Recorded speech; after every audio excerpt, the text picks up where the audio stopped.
साहित्यिकाच्या हातामध्ये ही जी तलवार आहे, लेखणीरूपी जी तलवार आहे, ती जे कार्य करेल ती कोणतं क्षेत्र करणार नाही किंवा कोणतंच गोष्ट करू शकत नाही. ती खरी धार आपल्या लेखणीला आहे आणि ही धार आता चालवणं खूप गरजेचं आहे. समाज पण आपलं अनुकरण करत असतात, त्यामुळे समाजाला बदलायचं असेल तर प्रथम आपल्यामध्ये बदल हवा.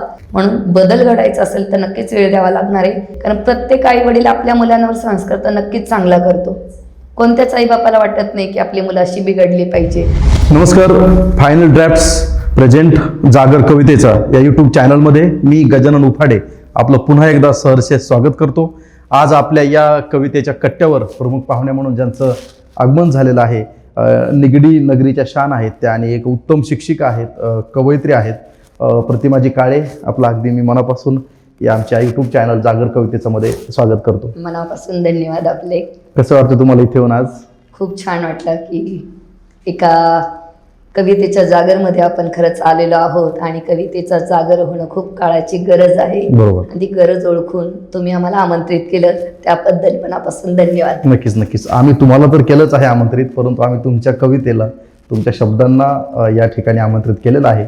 आणि आज आपले जे प्रेक्षक आहेत त्यांना जाणून घ्यायचं आहे की कविता नेमकी काय असते, कविता नेमकी कशी असते, कशी घडते, कशी उमलते, कवितेचे कुठले कुठले पैलू असतात. तर आपण थेट आता मुद्द्यालाच सुरुवात करूया. मला सांगा, सुरुवातीला कधी तुम्हाला समजलं की आपण कविता लिहू शकतो, म्हणजे आपण साहित्यिक आहोत किंवा मी एक कवयित्री आहे आणि मी लिहू शकते, हे तुम्हाला कधी फील झालं? आता हा जो प्रश्न आपण जर म्हटला तर काव्य लेखनाला जी सुरुवात आहे ही माझी D.Edलाच झालेली 97-99 मध्ये. परंतु खरी सुरुवात जी म्हणतो आपण तर ही खरी सुरुवात कोरोना काळाने खूप जणांना शिकवलं, खूप काही दिलं. कोविड काळामध्येच खऱ्या पद्धतीने मी या क्षेत्राकडे वळाले. पण ती डायरेक्टली न वळता माझी रेडिओ मिरची पासून सुरुवात झाली आणि नंतर मग मी ह्या साहित्य क्षेत्रात आले. की सुरुवात R.J. कैलास सरांपासून माझी झालेली आहे, रेडिओ मिरची पासून. आणि मग नंतर मी हळूहळू मग पूर्ण याच्यामध्ये मी स्वतःला वाहून दिलं. क्या बात आहे. पहिली कविता कुठली आठवते का? असे तुम्ही पहिले शब्द काय लिहिले होते, म्हणजे काय गुंफले होते? पहिली मी म्हणजे तुमचं आणि कागदाचं नातं, कागदाचं आणि माझं नातं हे D.Edला. आणि ती कविता मी अजूनही जपून ठेवलेली आहे. त्या कवितेचं नाव होतं चूक. चूक. चूक म्हणजे आपल्या आयुष्यात खूप साऱ्या चुका होतात, पण त्यातली एक चूक म्हणजे माझी चूक नव्हती, ती तर वडिलांची चूक होती. नंतर वडिलांनी ती कबूल केलेली होती आणि त्यावर आधारित एक माझी कविता होती आणि ती आमच्या सरांनी हे केलेली होती, पेपरमध्ये आणलेली होती. माझे जे प्राचार्य होते दांडगे सर, त्या दांडगे सरांनी आणलेली होती. ती जपून अजूनही मी ठेवलेली, कारण ते आयुष्यातलं पहिलं बाळ होतं माझं. ते कवितेचं नाव चूक. कवितेला बाळाची उपमा दिलीत, म्हणजे कविता हे लेखकाचं, साहित्यकाचं अपत्य असतं. हे मी कुठेतरी वाचलं होतं. आज ते तुमच्या मुखातून ऐकताना अतिशय मला बरं वाटलं. तर पहिली कविता कोणाला वाचून दाखवली होती, म्हणजे आठवतं का तुम्हाला, का तुम्हीच तुमच्या प्रेक्षक? मी जी कविता पहिल्यांदा लिहिली तर आमचा ग्रुप होता फ्रेंड सर्कलचा, जो ग्रुप अजूनही आहे आमच्या आयुष्यातला. त्यातला बापू आणि रमेश, आम्ही तिघांचा ग्रुप होता, बापू, रमेश आणि मी. तर या तिघांनाही, त्या दोघांनाही ही कविता मी वाचून दाखवली होती आणि नंतर सरांना वाचून दाखवली. सरांना आवडली आणि सरांनी ती मग त्यानंतर तुमचा लेखनाचा यज्ञ हा सुरू झाला. तो आतापर्यंत 2 वर्ष स्टॉप, म्हणजे 2 वर्ष तो चालला, D.Edचे फर्स्ट इयर आणि सेकंड इयर. आणि त्यानंतर संसार गाड्यामध्ये तो स्टॉप झाला. आणि पुन्हा मग दिला आपल्याला वेळ, आपल्याला व्यक्त व्हायला, आपल्याला जगण्याला वेळ दिला, महत्वाचा त्या कोरोना काळाने. क्या बात आहे. तुमचा आणि साहित्याचा काही वारसा आहे घरामध्ये, म्हणजे तुम्ही तुमच्या घरामध्ये किंवा घराण्यामध्ये कोणी अगोदर लिहित होतं का? असं काही तुम्हाला वारसा हक्क वगैरे भेटलेला आहे का, तुम्हीच सुरुवात केली? हा प्रश्न खूप महत्वाचा आहे, कारण माझ्या घरच्यांनाही माहित नव्हतं की मी एवढं लिहिते म्हणून. आणि ते माझ्या आई वडिलांना म्हणण्यापेक्षा, आईला म्हणण्यापेक्षा वडिलांना समजलं की माझ्या आईचं वर्षश्राद्ध होतं. त्यावेळेस मी आईची प्रतिमा हे पुस्तक तिला अर्पण केलेलं होतं, प्रातिनिधिक काव्यसंग्रह. त्यावेळेस माझ्या घरच्यांसह माझ्या पूर्ण नातलगांना ते पुस्तकाद्वारे मी समजली की प्रतिमा, मी माया म्हणूनच परिचित आहे, परंतु त्यावेळेस त्यांना त्यांची प्रतिमा समजली आणि ती माझ्या आईद्वारे समजली. त्याच्यामुळं सर्वांपर्यंत मी त्यावेळेस पोहोचले. क्या बात आहे. म्हणजे तुमच्या नावाला तुम्ही जागलात आणि तुमच्या नावाला तुम्ही लेखनातून न्याय दिलात. नक्कीच. बरोबर. हो. तुम्हाला काय वाटतं, कवितेचं तुमच्या जीवनातलं महत्व किंवा कवितेचं समाजात काय महत्व असावं किंवा काय महत्व आहे? कविता म्हणजे जीवन. कविता म्हणजे जीवन, कविता म्हणजे सर्व काही, जे काही आपल्याला व्यक्त करता येतं, जे काही मी माझं किती जवळचं असू द्या, माझ्या स्वतःच्या मुलालाही काही गोष्टी मी सांगू शकत नाही, त्या गोष्टी त्या काव्याच्या रूपातून मी व्यक्त होत असेल. जणू काही मी त्याला प्रसव वेदना तुम्हाला म्हणजे आता तुम्हाला सांगता येणार आहे, ज्या मी घेतलेल्या आहे त्या प्रसव वेदना ते एका स्त्रीलाच सांगू शकते, जी आई झालेली आहे तिला नक्कीच. आणि त्याच जे बाळ आपण नंतर बघतो आणि त्या बाळाकडे पाहताना जो आनंद होतो तो काव्याकडे बघून आम्हाला होतो. क्या बात आहे, क्या बात आहे, क्या बात. अगदीच. तुम्हाला एक कन्या आहे आणि एक सुपुत्र आहे तुम्हाला, तर त्यांची तुमच्या प्रतिभेत काय दाद असते, म्हणजे त्यांचं काय म्हणणं असतं आईची प्रतिभा आणि त्यांचं असं काही नातं? ते विचारे आता असं म्हणायला लागले की मम्मी तू काय आम्हाला विसरते का, तेच तुझे बाळ झाले का काय, कारण त्या माझ्या स्टेटसवरून माझ्या काव्यावरून ते माझं मन ओळखतात की मम्मीच्या मनात आज काय चाललेलं आहे. बरोबर. की मुलांना लगेच समजतं, त्यांनी फक्त स्टेटस बघितलं तरी ते सांगू शकतात की मम्मीची एखादी कविता समोर आली की नक्कीच आज काहीतरी आहे, गोड आहे, आनंदी बातमी, कोणती बातमी आहे, ती बातमी त्यांना त्यावरून समजते आणि लगेच ते मला ओळखतात. क्या बात आहे. तुम्हाला काय वाटतं आताच्या साहित्यिकांनी जास्तीत जास्त कोणत्या विषयावर लिहायला पाहिजे, म्हणजे काय गरज आहे आता सध्या? आत्ताच्या साहित्यिकांनी, आत्ताचे आपण जर साहित्यिक बघितले तर बरीचशी तरुण पिढी बळालेली आहे. ते बरेचसे माझ्या परिचितले जे आहे ते बरेचसे तरुण मुलं जे आहेत ते खूप छान लिहितात, त्यातले एक तुम्ही पण आहात. क्या बात आहे. कारण जे खरा जागर व्हायला पाहिजे कवितेचा तो साहित्यिक नक्कीच करतात, कारण तलवार एवढी चालत नाही जेवढी लेखणीची धार असते. डॉक्टर बाबासाहेब आंबेडकरांनी जी आपल्याला शिकवण दिलेली आहे ती महत्वाची आहे, कारण प्रेम तर सर्वच जण करतात. प्रेम कविता कोणीही लिहू शकतं.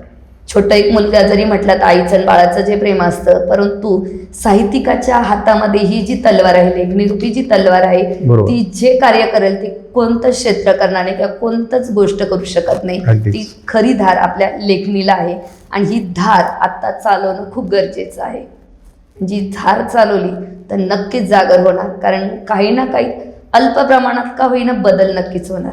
कारण थोडंसं मनाला एखादा चटका लागला की लगेच समजतं आपल्याला. म्हणून आपण आत्ताच्या जे चाललेले जे ज्वलंत विषय, कितीतरी विषय असे आहे की कधी कधी अंतर्मन आपलं हळवून जातं, त्या गोष्टीवर खरं लिखाण होणं, ज्वलंत विषयांवर लिखाण होणं गरजेचं आहे. आणि तुमच्यासारख्या म्हणजे तरुण पिढीने आता तुमच्याबरोबर आम्हाला अभिमान वाटतो की तुम्ही या पद्धतीने लिहिताय.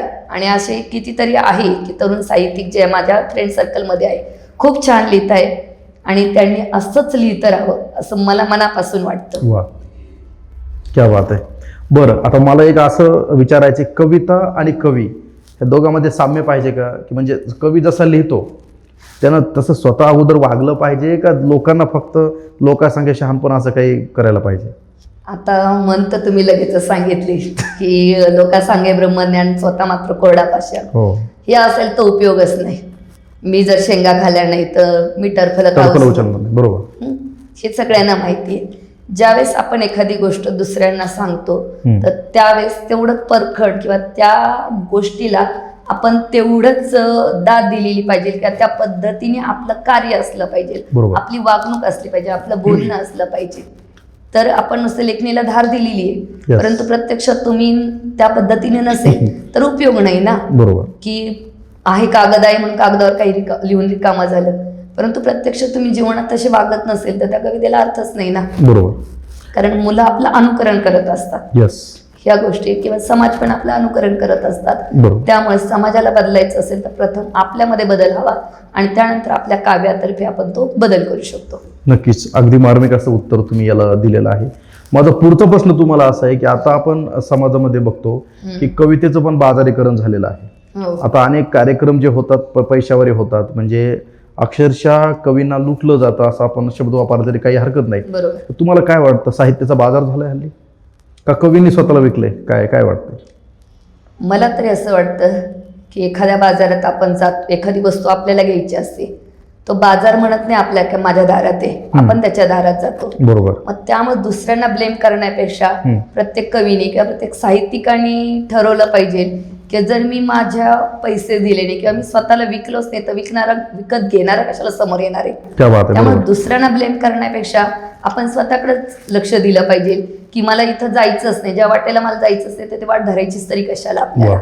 त्यामुळे आपण स्वतःवर कंट्रोल ठेवणं गरजेचं आहे आणि एकापासून सुरुवात केली तर नक्कीच बदल हा घडणारच.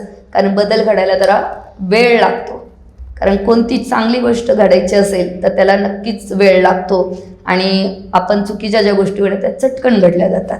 म्हणून बदल घडायचा असेल तर नक्कीच वेळ द्यावा लागणार आहे, परंतु दुसऱ्यांना ब्लेम करण्यापेक्षा स्वतःमध्ये आपण हे केलं पाहिजे की अट्रॅक्शन आपण म्हणतो की नाही आत्ता माझी कविता आहे मग माझी कवितेसाठी मी हे केलं पाहिजे, परंतु एक अशी स्टेज येते त्या स्टेजवर कुठंतरी प्रत्येकाने थांबलं पाहिजे. अच्छा. ते थांबणं गरजेचं आहे. बरोबर. सुरुवातीला जरी आपण वाहत गेलो ती चूक नसते, आपले वाहत गेलेलो असतो आपण, आपल्याला माहीत नसतं त्यावेळेस, कारण त्या बाजारात आपण नवीन असतो आणि ज्यावेळेस जातो मग त्यावेळेस तर आपण डोळे उघडे ठेवले पाहिजे ना. आणि जर डोळे उघडे ठेवतच नसेल तर त्या बाजारात जाण्याचा अर्थ काय, माणूस म्हणून तुमचा उपयोग काय, हे महत्वाचं. पण म्हणजे असं तुम्हाला असं वाटत नाही का हल्ली काहींचं असं मत असतं की बाबा ठीक आहे मग त्याने पैसे भरले मग पैसे कमी आहेत म्हणून चला, किंवा असं पैशावारी कमी स्वतःला बघतात, किंवा काहींचं असं असतं की ते सहानुभूती विकत घेतात, म्हणजे नाही का की आम्ही खूप स्ट्रगलमधून कार्यक्रम केला आहे मग त्याची एवढी एवढी फी आहे. तर काय वाटतं हा प्रकार सुरू राहायला पाहिजे का कसं?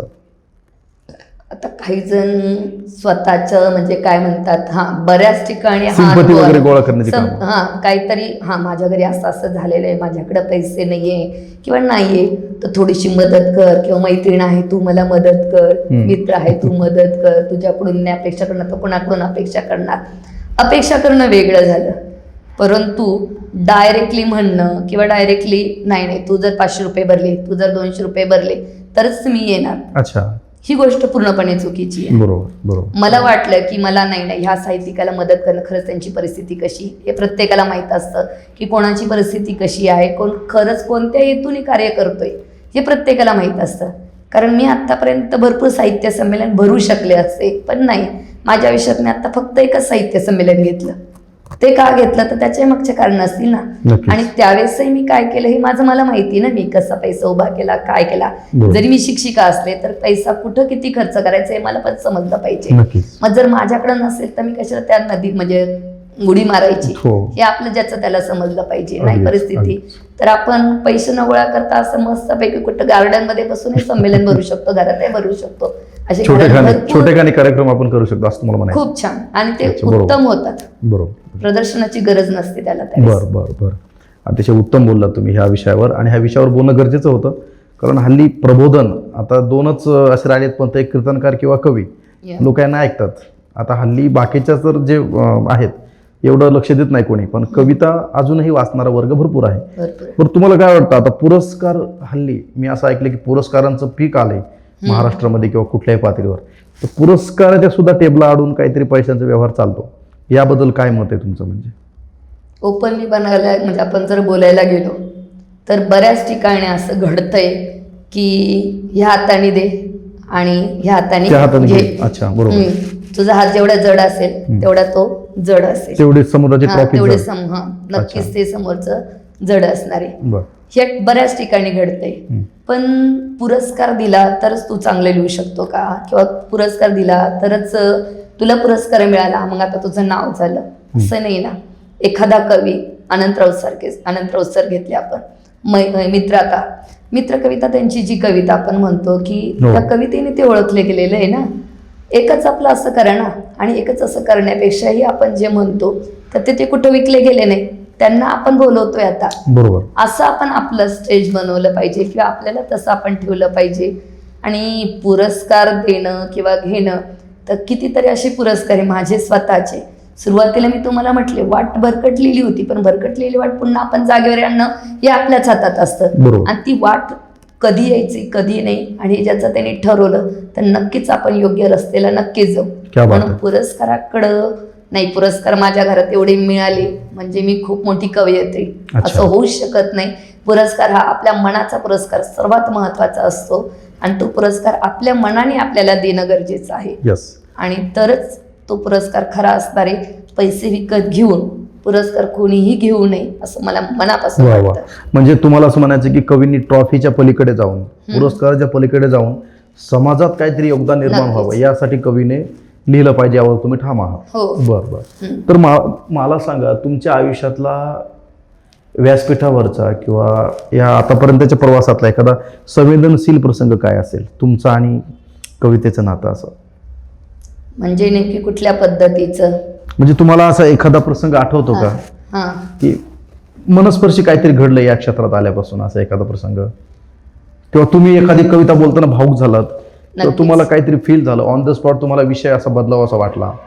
कवितेचा विषय बदलावासा तर वाटला नाही, परंतु जेव्हा एक कविता माझं पूर्ण लाईफ दाखवते की ती लाईफ त्या कवितेतून मी माझी नजर, सगळ्यांनी विषय दिला होता आम्हाला डोळा, या डोळ्यावर मी डोळा, तर हा डोळा, तर ह्या माझ्या भाविश्व माझ्या नजरेतल्या या कवितेद्वारे मी माझं पूर्ण लाईफ त्या कवितेत मांडलेलं होतं. मुक्तछंद कविता होती. अंगावर अजूनही मी ती कविता म्हटली तरी अंगावर माझ्या अजूनही काटे येतात, बरोबर. कारण ती कविता माझ्या होल लाईफवरती आहे की हे पूर्ण जीवन मी माझ्या त्या कवितेत रेखाटलेलं होतं. कारण आपण काय म्हणतो अष्टाक्षरी वगैरे याच्यात बसणारी ती कविता नव्हती, हे लाईव्ह मला माझं त्याच्यात बसवायचं होतं. तर ती मुक्तछंद हा प्रकार मी हाताळला होता. बरं. आणि ऐकताना सुद्धा समोरचा माझं पूर्ण लाईफ न ओळखता माझं सांगू शकतो. अच्छा, बरं बरं. आता पुढचा प्रश्न मी तुम्हाला असा विचारतो की मला सांगा, आता वाचन संस्कृती फार कमी होत चालली, म्हणजे जवळजवळ वाचन सोडूनच दिलं, आता पिढी वाचत नाही. आपल्या काळात कसं होतं की म्हणजे मोबाईल हा प्रकार जास्त नव्हता, त्याचं इतकं व्यसन नव्हतं, म्हणजे व्यसनाधीनता फार कमी होती मोबाईलच्या बाबतीत. बरोबर. तर आत्ता वाचन संस्कृती फार कमी झाली आहे, पुस्तकं वाचणारी पिढी फार कमी झाली आहे. मी आता वाचनालयामध्ये जरी गेला तरी तुम्हाला जी लोक स्पर्धा परीक्षेचा अभ्यास करतात ती त्यांची पुस्तकं वाचतात, किंवा निवृत्त मंडळी आहेत ती काहीतरी विरंगुळा म्हणून वाचत असतात, कादंबऱ्या म्हणा, काही पुस्तक म्हणा. तरुण पिढींनी कविता वाचायला पाहिजे का? तरुण पिढी म्हणा किंवा कोणी असू दे, शेवटी तो माणूस आहे आणि ह्या माणसाने कविता वाचायच्या नाही तर नेमकी काय वाचायचं? कारण कवितेमधून आपण जे म्हणतो ना, साहित्य वाचणं, साहित्याचाच एक प्रकार कविता आहे. त्याच्यामुळं कमीत कमी शब्दामध्ये या कवितेत आपण लिहिलेलं असतं. जास्तीत जास्त भावना आपण या कवितेतून व्यक्त करू शकतो, पण ते कमीत कमी शब्द असतात. आणि ज्याला कविता वाचता येते आणि त्याही समजपूर्वक, वाचन कोणी करतं, परंतु समजपूर्वक वाचन जे करणं आवश्यक आहे, या आजच्या तरुण पिढीने तर करणं खूप गरजेचं आहे.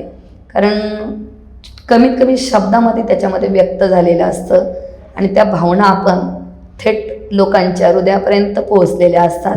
त्यामुळे जास्तीत जास्त वाचन प्रत्येकाने केलंच पाहिजे. तिथं तरुण पिढी, वय जास्त झालेले म्हणून याने आता देवदेव करावे असं नाहीये. तर प्रत्येक म्हणजे उलट लहानपणापासूनच या मुलांनी या क्षेत्रात आला तर नक्कीच आपल्या भारताचं भविष्य उज्ज्वल असणार आहे. कारण आत्ताचं आपल्याच्यावर नाही, आत्ताच्या या तरुण पिढींवरच सर्व आपलं भवितव्य अवलंबून आहे. म्हणजे या क्षेत्रात येऊ का नाही येऊ, पण त्याला वाचन केलं पाहिजे. क्षेत्रात कोणतंही असू द्या, अभ्यास नसेल तो उपयोग नाही. अच्छा, बरोबर. आणि मग साहित्यात जर उतरायचं असेल तर तुमच्या आधीचे जे साहित्यिक झालेले त्यांचं जर तुम्ही वाचन नाही केलं तर त्याला अर्थ काय आहे? कोणताही नॉलेज, कुठलंही क्षेत्र घ्या तुम्ही, त्या क्षेत्रामध्ये तुम्हाला आधी दुसऱ्यांचं केलेला अभ्यास हा करावाच लागतो आणि तो केला तरच तुमच्यातलं त्या जे व्यक्तिमत्व आहे तेवढं ते प्रभावशाली बनणार आहे. बरोबर. किंवा तुम्ही स्पष्ट तिथं व्यक्त होऊ शकतात, हे तितकंच महत्त्वाचं. म्हणजे बोला तुम्ही कमी पण ऐका तुम्ही जास्त, वाचन तुम्ही जास्त करा, हे गरजेचं आहे आपल्याला. क्या बात आहे, क्या बात आहे. मला सांगा, कविता ही मनात तयार होते का लिहिताना घडते, याच्यात तुमचं काय मत आहे? माझ्या बाबतीत म्हटलं किंवा साहित्यिकांच्या बाबतीत म्हटलं तर मी माझ्या दृष्टीने तुम्हाला सांगते की मला आता कोणी सांगितलं की नाही माझ्यावर कविता लिही तर मी लिहू शकत नाही. ते पहिल्यांदा माझ्या मनात आली पाहिजे ती भावना.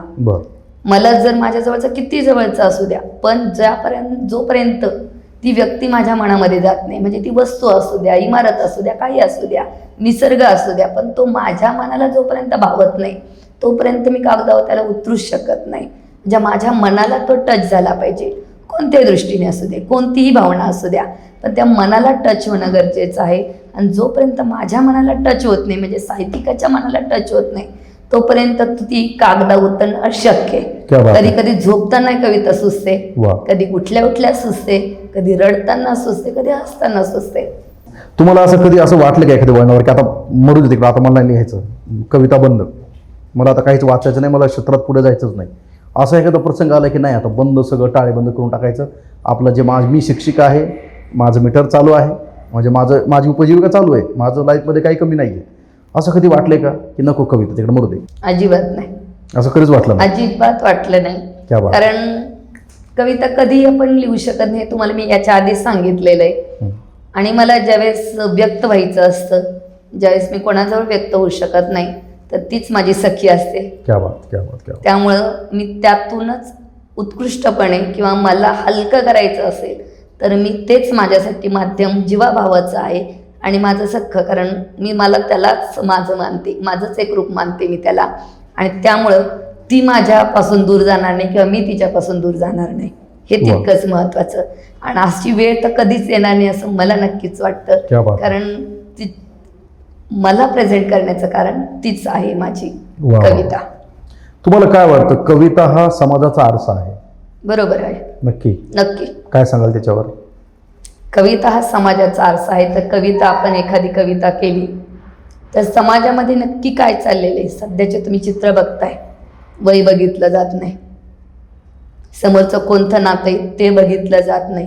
आणि ज्या घटना घडतात आहे त्या घटना जर आपल्याला बंद करायच्या असतील तर नुसतं मुलांवर संस्कार करून उपयोग नाही, तर या गोष्टीतून घडणं गरजेचं आहे. कारण प्रत्येक आई वडील आपल्या मुलांवर संस्कार तर नक्कीच चांगला करतो, कोणत्याच आईबापाला वाटत नाही की आपली मुलं अशी बिघडली पाहिजे. मग ती मुलं त्या स्टेजला का बिघडतात किंवा का वळतात, तर जर त्यांना आपण या पद्धतीने त्यांना जर सांगितलं आणि जर तुम्ही परखडपणे जोपर्यंत व्यक्त होत नाही ना, तो होणं गरजेचं आहे. आणि जोपर्यंत ती गोष्ट त्यांना त्यांच्या काळजाला भिडत नाही की आपण हे करतो, हे चुकीचं करतोय, त्यांना आपण कितीही सांगितलं तर त्यांच्यात तो बदल होऊच शकत नाही. त्यांच्या मनानेच त्यांना सांगितलं पाहिजे. आणि त्यांचं मन कधी सांगेल की ज्यावेळेस ते आजूबाजूचा ऐकतील, जे काही गोष्टी एखाद्याच्या तोंडातून ते ऐकतील, लिखाणातून ऐकतील, त्यावेळेस त्यांच्या मनालाच ते स्वतः प्रश्न विचारतील, मी हे करतो ते चुकीचं का बरोबर आहे. आणि त्याच वेळेस त्यांच्यामध्ये तो बदल घडणार आहे. त्यामुळे तो बदल घडणं गरजेचं आहे. क्या बात आहे, क्या बात आहे. बरं, आता मी तुम्हाला एक अतिशय महत्त्वाचा आणि एक मार्मिक प्रश्न असं तुम्हाला विचारतो की मला सांगा, साहित्य क्षेत्रामध्ये शोषण हा प्रकार चालतो का? आपण आता अनेक महिला आहेत, तुम्ही आता एक महिला आहात, तर महिलांसाठी साहित्य क्षेत्र सुरक्षित आहे का, तिथे पण शोषण हा प्रकार चालतो? काय वाटतं तुम्हाला? प्रश्न खरंच मार्मिक प्रश्न आहे. हो, अगदीच. कारण आम्ही म्हणतो की शिक्षण क्षेत्र सुद्धा बरबटलं गेलेलं आहे. आणि त्याच पद्धतीने हळूहळू हे साहित्य क्षेत्रामध्ये सुद्धा ही कीड लागलेली आहे. आणि ती कीड आत्ताच लागलेली आहे असं मला तरी वाटत नाही, ही पहिल्यापासून आहे. परंतु ज्यावेळेस आपण याच्यात खोलात जायला लागतो त्यावेळेस ते आपल्याला जाणवायला लागतं. आणि नक्कीच ही कीड पोहोचलेली आहे. पण ती कीड एक साहित्यिक आपण समाजाला प्रेझेंट करत असतो आणि त्याच्याच बाबतीत जर घडत असेल किंवा तो स्वतः करत असेल तर हे कितपत योग्य आहे हे ज्याचं त्यांनी ठरवलं पाहिजे. आणि आता तरी आपल्या आयुष्यात त्यांनी बदल करणं किंवा तिने बदल करणं खूप गरजेचं आहे. कारण आपण लोकांना समजावतोय, आपण लोकांकडे बोट करतोय, त्यावेळेस आपल्याकडे 4 बोटं असतात, ते प्रत्येकाने लक्षात घेतलं पाहिजे. त्यामुळं की ही जी कीड आहे इथंच थांबली पाहिजे, त्याचा पसार सगळी होता कामा नये. स्टॉप करणं आपल्याच हातात आहे, तो करावं. बरोबर, बटन आपल्या हातातच. नक्कीच नक्कीच. आता तुमचा शिक्षकी पेशा आहे, तर शिक्षकी पेशामध्ये वावरताना तुम्हाला कवितेचा कधी अडथळा आलाय, तुमच्या प्रतिभेचा, की तुम्हाला वाव मिळत गेला तुमच्या कार्यक्षेत्रामध्ये, म्हणजे तुम्ही त्या ठिकाणी काम करता तिथे तुमची काय ओळख आहे, म्हणजे तिथे तुम्हाला काय किंमत दिली जाते कवितेवरून? आता प्रत्येकाला माहिती आहे, एखादं प्रत्येक क्षेत्रामध्ये आपण जर गेलो, तुझी जर माझ्यासोबत दोघी मैत्रीण आम्ही जरी ठरवलं, सख्खी जरी मैत्रीण असली तरी सुद्धा की एखादी पुढं चालत असेल तर खेकड्याची चाल जी म्हणतो ना आपण, ती खेकड्याची चाल सर्व क्षेत्रात आहे. ते घरात असू द्या त्या घराच्या बाहेर जाऊ द्या, Yes. ते शिक्षकी पेशा असू द्या, वकिली असू द्या, डॉक्टर असू द्या, ते इंजिनियर असू द्या, कोणताही पेशा असू द्या, खेकड्याची चाल सगळीकडेच पाहायला भेटते. अच्छा. आणि त्याचा अनुभव तर मी खूप आलेला आहे. वा. परंतु मी रोखठोक बोलणारी आहे. मला त्रास खूप होतो, सहन करते, जोपर्यंत शक्य आहे तोपर्यंत नक्कीच सहन करणार. पण सहन तसा न करता उत्तर तर ते त्याच वेळेस मिळतं. क्या बात आहे. त्यामुळं प्रेझेंट होणं आपण गरजेचं आहे. वा वा. कोणासाठी आपण थांबणं नाही. येस, वा, अगदीच परिवर्तनवादी उत्तर दिलं तुम्ही. आणि थांबलं नाही पाहिजे. साहित्यिकांनी हे प्रवाहासारखं लिहित राहावं, वाहत राहावं, असं तुमचं म्हणणं आहे. तुम्हाला तुमच्या कवितेनं काय दिलं? खूप काही. माझ्या कवितेने महत्त्वाचं मला जे समाधान दिलेलं आहे तो पैसा कधी देऊ शकला नसता. अच्छा. ते समाधान, मानसिक समाधान जे म्हणतो ना, ते समाधान मला माझी स्वतःची ओळख, माझ्या स्वतःची ओळख हे मला माझ्या कवितेने दिलेलं आहे. आणि महत्त्वाचं माझ्या आयुष्यातलं जे समाधान आहे, पैसा माझ्यासाठी कधीच महत्त्वाचा नव्हता, नसणार. परंतु जे समाधान म्हणतो ना आपण, ते समाधान या कवितेने मला दिलेलं आहे. कारण मला ज्यावेळेस व्यक्त व्हायचं आणि आपण हलकं होणं हे खूखूप गरजेचं असतं. आणि हे हलकं साहित्यच करू शकतं किंवा आपला कागद आणि आपली लेखणीच करू शकते. क्या बात आहे, आणि क्या हेच मला दिलेलं आहे आणि हेच मला हवंय की वा. मला महत्त्वाचं हलकं होणं गरजेचं आहे. मला साठवून ठेवलेला साचा एकदम उफाळून भूकंप होण्यापेक्षा आधीच तो निचरला झालेला योग्य असतो. क्या बात आहे, आणि तो क्या. निचरा होणं गरजेचं आहे. वा वा वा वा. अगदीच तुमच्याकडून बरंच काही शिकायला मिळत आहे. तुमची प्रत्येक उत्तरं ही जी आहेत ती तुमच्या अनुभवातून घडलेली उत्तरं आहेत. त्यामुळे ते ऐकायला सुद्धा अजूनच मजा येत आहे. आणि जेव्हा प्रेक्षक वर्ग ऐकेल तेव्हा त्यातून त्यांना बरंच काही शिकायला मिळेल. मला तुम्हाला एक असा प्रश्न विचारायचा आहे की तुम्हाला रोमॅन्टिक, विद्रोही किंवा असं दर्द भरत, दुःख भरं लिहायला आवडतं? कसं, कुठला प्रकार जास्त हाताळायला आवडतो? म्हणजे कुठल्या विषयावर जास्त लिहावं असं वाटतं? जास्त मला स्वअनुभव लिहायला जास्त आवडतं. म्हणजे वास्तववादी लिखाणाकडे माझा कल असतो. आणि माझं म्हणणं पण तेच आहे की तुम्ही वास्तव मांडा ना, झालेला इतिहास सोडून द्या ना. की वास्तव मांडणं गरजेचं आहे. कारण वर्तमान काळ आपण जगला पाहिजे आणि वर्तमान काळाबरोबर भविष्याचाही विचार केला पाहिजे. मग पुढच्या पिढीला आपण नक्की काय देणार आहोत किंवा आपल्यासोबत चालणारे जे आहे त्यांनी कुठल्या रस्त्याने चाललं पाहिजे हे तेवढंच गरजेचं आहे. त्यावेळेस विद्रोह तर असला पाहिजे, पण विद्रोह तो एवढा पण नसला पाहिजे की त्याने एखाद्याचं मन दुखवलं जाईल. अच्छा, म्हणजे त्याच्यामध्ये मन दुखवता विवेक असावा. विवेक असावा. विद्रोहामध्ये विवेक असावा कुठंतरी. म्हणजे काही शब्द जे आपण म्हणतो त्या शब्दांना कुठंतरी आळा घातला गेला पाहिजे. म्हणजे अपशब्द जे म्हणतो किंवा थोड्याशा वेगळ्या बोलीतले जे बोल म्हणतो आपण, जे ते बोल न देता विद्रोह आपण करू शकतो. आणि तो विद्रोह झालाच पाहिजे. त्याच वेळेस क्रांती घडणार आहे. क्या बात, क्या बात. आणि ती क्रांती घडणं गरजेचं आहे. आणि त्यासाठी वास्तव समोर आणणं गरजेचं आहे. क्या बात आहे. तुमचे आवडते साहित्यिक कोणते? म्हणजे तुम्हाला जास्त कोणाला वाचायला आवडतं? माझ्या याच्यामध्ये जर बघितलं तर खूप सुरुवातीला प्रवीण दवणे सर. अच्छा, क्या बात आहे. आणि प्रवीण दवणे सर ज्यावेळेस माझ्या शाळेत आले तर काय आनंद झाला असेल तो मला माहिती. अच्छा, म्हणजे तुम्ही त्यांना भेटलाय? हो, मी त्यांना प्रत्यक्ष भेटले. माझ्या शाळेत त्यांना आणलं होतं. प्रत्यक्ष आम्ही भरपूर वेळेच्या गप्पा मारल्या आणि खूप छान वाटलं त्यांच्याशी बोलताना. म्हणजे माझ्या आयुष्यातला पहिला साहित्यिक की ज्यांना मी मनापासून मानत होते किंवा सर्व त्यांचं वाचायला हलकं फुलकं असायचं पण खूप छान, म्हणजे आनंद देणारं होतं. आणि ते साहित्य मला त्यांचं मनापासून आवडलेलं साहित्य आहे. क्या बात आहे, क्या बात आहे. तुमची आतापर्यंत तुम्हाला जी कविता आवडली ती नक्कीच आम्हाला ऐकायला आवडेल. नक्कीच. की माझ्या आयुष्यात आपण जे आपलं बाळ म्हणतो त्या बाळ आपल्याला प्रत्येकालाच आवडतं. परंतु जे मी तुम्हाला आत्ता बोलले की ही कविता जी होती की ज्याने माझं पूर्ण लाईफच सगळ्यांच्या समोर प्रेझेंट केलेलं होतं, तर त्याच कवितेचं नाव आहे भावविश्व नजरेतले. कवितेचं शीर्षक भावविश्व नजरेतले. काय नाव बोललं? शीर्षक काय? भावविश्व नजरेतले. भावविश्व नजरेतले. माझं भावविश्व जे आहे ते माझ्या नजरेने बघितलेलं ते स्वप्नवत वाटचालीप्रमाणे रेखाटले होते भावविश्व नजरेतले. जे रेखाटताना जपली होती सख्या तुझी माझी प्रीत, जी खुलवत होती जीवनगीत, अन त्यानंच बहरत होती संसार वेलीवर तुझ्या माझ्या सुखाची नांदी. ज्याने बहरली स्वप्नवत वाटचालीतील कल्पवृक्षांची फांदी. याच फांदीवर स्वच्छंद विहार करत असतानाच का अशी काळरात्र यावी नशिबी, वा, ज्याची उघड्या डोळ्यांनी कधी कल्पनाही केलेली नव्हती. कल्पवृक्षाच्या त्या फांदीला भर येत असतानाच संसार वेलीवर उमललेली होती 2 कोमल फुले.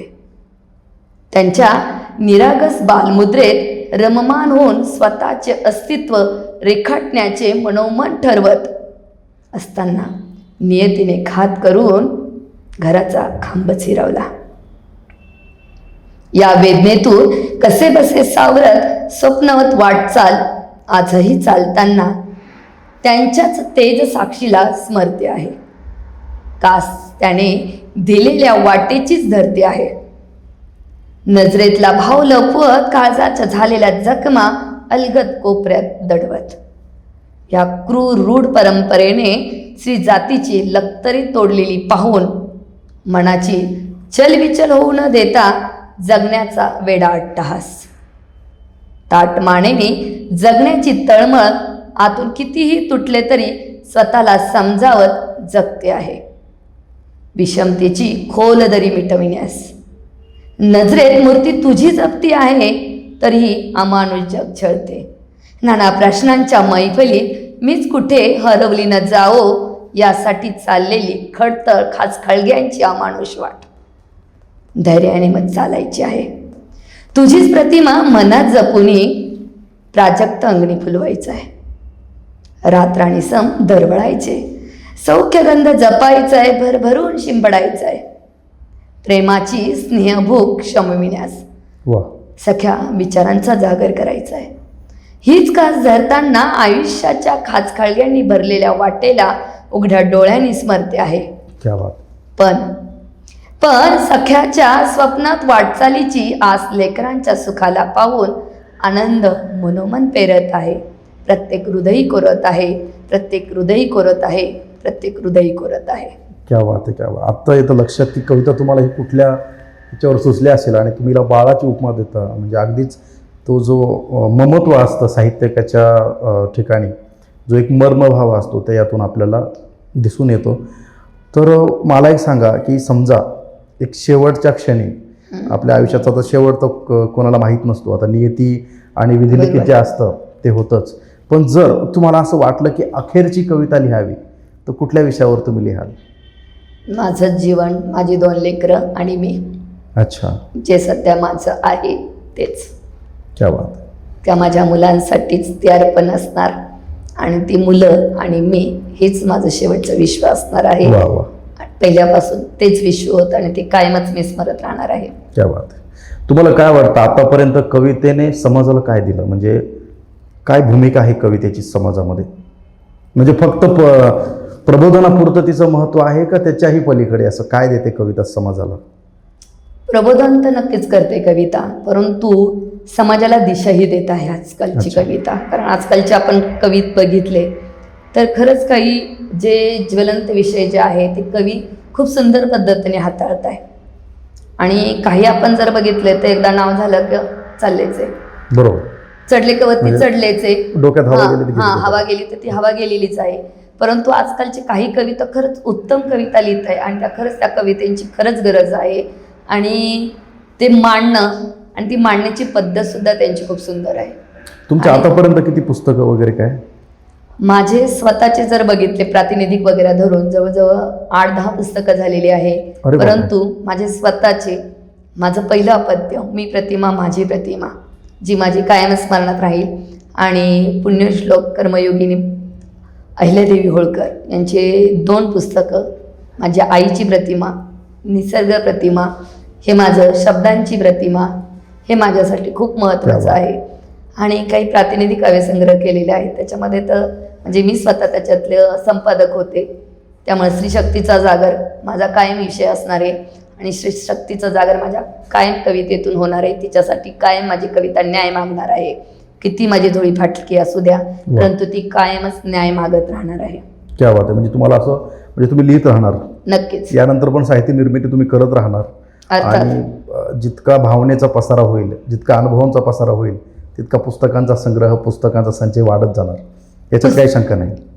पुस्तकं झालीच पाहिजे असं काही नाही, पण महत्त्वाचं काय की आलं मनात जे काही माझ्या आलेलं आहे ते मी व्यक्त होत नाही तोपर्यंत समाधान मला मिळत नाही. वा. आणि मला व्यक्त होण्याचं ते छान माझं व्यासपीठ आहे किंवा माझं स्वतःचं लेकरू आहे, तेच मला देते जीवनदान. वा वा. माझं काय म्हणतात अमृत मी त्याला म्हणेल की त्याच्यामुळे मी आत्तापर्यंत तरले आहे आणि कोविडमध्ये सुद्धा त्यांनीच मला तारलेला आहे. नक्कीच खूप छान वाटलं. अगदीच म्हणजे असं वाटतं की हा जो गप्पांचा प्रवास आहे हा असाच सुरू राहावा, एखाद्या पुस्तकासारखा कवितेसारखा याला पूर्णविराम भेटू नये आणि हे शीर्षक नसलेल्या भावना अशा तुमच्यासोबत जगत राहाव्या असं वाटत आहे. परंतु कुठेतरी वेळेला बंधन असल्यामुळे आपण आता एक अखेरचा प्रश्न मी तुम्हाला विचारतो की मला सांगा, जर साहित्यिकांच्या हातात देश दिला, भारत देश, तर साहित्यिकांची काय काय असेल भूमिका म्हणजे त्याच्यामध्ये, किंवा आपल्या देशात काय बदलाव होईल? साहित्यिकाच्या हातात तर देश दिला पाहिजे, पण कोणत्या साहित्यिकाच्या हातात तो देश देणं गरजेचं आहे हे तितकंच महत्त्वाचं आहे. आणि माझ्या मते मी एक वाक्य कुठेतरी बोललेली पण आहे, एक वाक्य म्हणजे कायमच बोलते की माझ्या दृष्टीने माननीय सबनीस सरांच्या हातात भारत देश दिला तर नक्कीच या भारत देशाचं काय म्हणतो आपण भविष्य उज्ज्वल असणार आहे. आणि त्यांच्यासारखा व्यक्ती कुठलाच नाही आपल्या भारत देशामध्ये असं मला वाटतं, कारण त्या व्यक्तींना मी प्रत्यक्ष अनुभवलेलं आहे आणि त्यांच्यासारखे खडेबोड बोलणारं कोणीच या आत्तापर्यंत माझ्या लाईफमध्ये मला भेटलेलं नाही आहे. त्याच्यामुळे नक्कीच त्यांच्या हातात द्यावं अशी माझी तर नक्कीच विनवणी असेल की प्रत्येकाने हा विचार केला गेला पाहिजे की खरं ती खुर्ची त्यांची आणि त्यांच्यासाठी बनवलेली आहे. ती देणं एक दिवस जरी दिला तरी खूप काही होईल.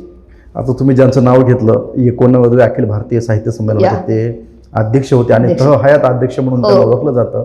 मी माझं पण भाग्य समजतो की त्यांच्या समवेत बऱ्याचदा निवेदन करण्याची किंवा कविता सादर करण्याची संधी मला सुद्धा मिळालेली आहे. त्यामुळे उत्तम तुम्ही सुचवलं आहे. मला सांगा, आमच्या फायनल ड्राफ्ट या जागर कवितेच्या कार्यक्रमात येऊन तुम्हाला काय वाटलं, म्हणजे काय सांगाल आमच्या यूट्यूब चॅनलबद्दल?